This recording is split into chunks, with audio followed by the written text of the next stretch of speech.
यह कहानी रामायण के उस प्रसंग को दर्शाती है जहां शूर्पणखा की नाक काटे जाने पर राक्षस खर और दूषण अपनी विशाल सेना के साथ राम पर हमला करते हैं। शूर्पणखा ने अपमानित होकर खर को राम लक्ष्मण के खिलाफ भड़काया, जिससे क्रोधित होकर खर ने राम का वध करने के लिए अपनी 14,000 राक्षसों की सेना भेजी। राम ने अकेले ही उन सभी का नाश किया और खरदूषण के आतंक का अंत कर धर्म की विजय स्थापित की। तो शुरू करते हैं इस संग्राम की कथा। शूर्पणखा का रक्तरंजित मुखमंडल देखकर वह क्रोध से कांपते हुए बोला, बहन, मूर्छा और घबराहट छोड़ मुझे बताओ कि किसने तुम्हें रूपहीन बनाया है। किसने आज इस निद्रानिमग्न नागराज को छेड़ने की मूर्खता की है? किसके सिर पर काल नाच रहा है? मुझे शीघ्र उसका नाम बताओ। उस अपराधी को मेरे क्रोध से देवता, गंधर्व, पिशाच और राक्षस कोई भी नहीं बचा सकता। खर के मुख से निकले इन वचनों सुनकर शूर्पणखा का कुछ धैर्य बंधा। उसने रोते रोते खर से कहा, राम और लक्ष्मण नामक 2 राजकुमार जो अयोध्या के राजा दशरथ के पुत्र हैं, इस वन में आए हुए हैं। उनके साथ राम की भार्या सीता भी है।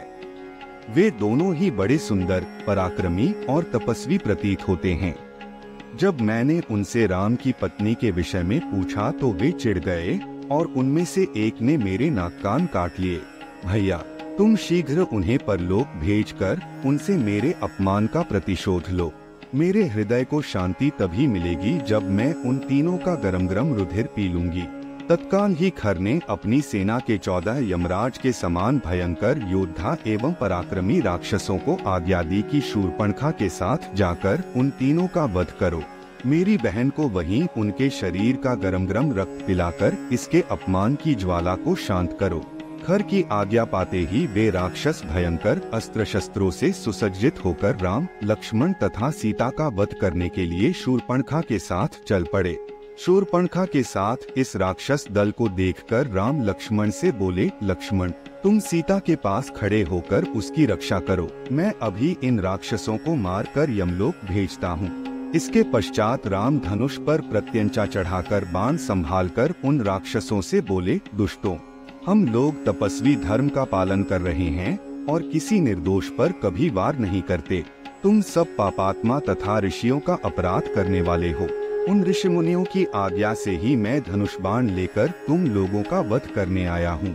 तुम्हें यदि युद्ध से संतोष प्राप्त होता हो तो यहाँ ही खड़े रहो, अन्यथा लौट जाओ। उन राक्षसों ने एक साथ राम पर अपने शस्त्रों से आक्रमण कर दिया। प्रत्युत्तर में राम ने एक साथ 14 बाण छोड़े, जिन्होंने उनकी छातियों में घुसकर उनके प्राणों का हरण कर लिया।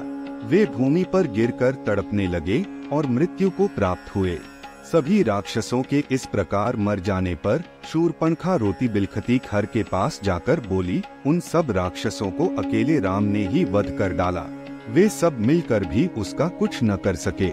मुझे तो प्रतीत होता है कि तुम महास्मर में सबल होने के बाद भी राम के सामने युद्ध में नहीं ठहर सकोगे। यदि तुम स्वयं को शूरवीर समझते हो तो तुम अपनी संपूर्ण शक्ति लगाकर उससे युद्ध करो।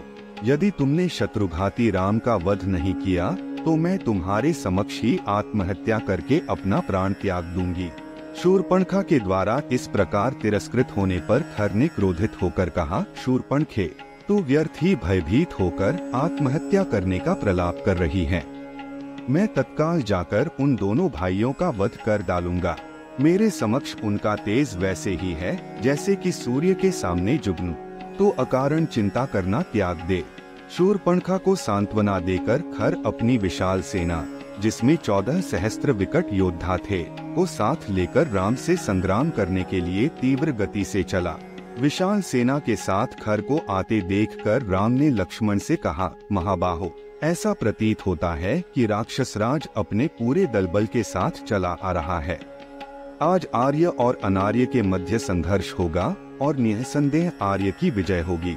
तुम सीता की रक्षा के लिए उसे साथ लेकर शीघ्र ही किसी गुफा में चले जाओ ताकि मैं निश्चिंत होकर युद्ध कर सकूं।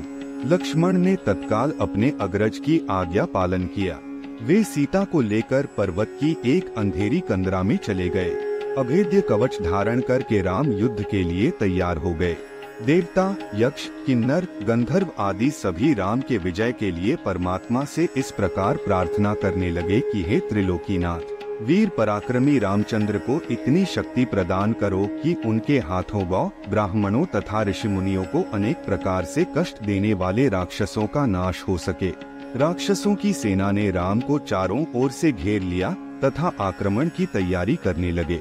राम ने भीषण विनाश करने वाली अग्नि बाण छोड़ दिया, जिससे राक्षस हाहाकार करने लगे। राम तत्परता के साथ राक्षसों के द्वारा छोड़े गए बाणों को अपने बाणों से आकाश में ही काटने लगे। इस पर राक्षसों ने अत्यंत क्रोधित होकर एक साथ बाणों की वर्षा करना आरंभ कर दिया और राम चारों ओर से उनके बाणों से आच्छादित हो गए। राम ने अपने धनुष को मंडलाकार करके अद्भुत हस्तलाघव का प्रदर्शन करते हुए बाणों को छोड़ना आरंभ कर दिया, जिससे राक्षसों के बाण कट-कट कर भूमि पर गिरने लगे। यह ज्ञात ही नहीं हो पाता था कि कब उन्होंने तरकस से बाण निकाला, कब प्रत्यंचा चढ़ाई और कब बाण छूटा। राम के बाणों के लगने से राक्षस गण निष्प्राण होकर भूमि में लेटने लगे। अल्पकाल में ही राक्षसों की सेना उसी भांति छिन्न भिन्न हो गई जैसे आंधी आने पर बादल छिन्न भिन्न हो जाते हैं। पूरा युद्धस्थल राक्षसों के कटे हुए अंगों से पट गया।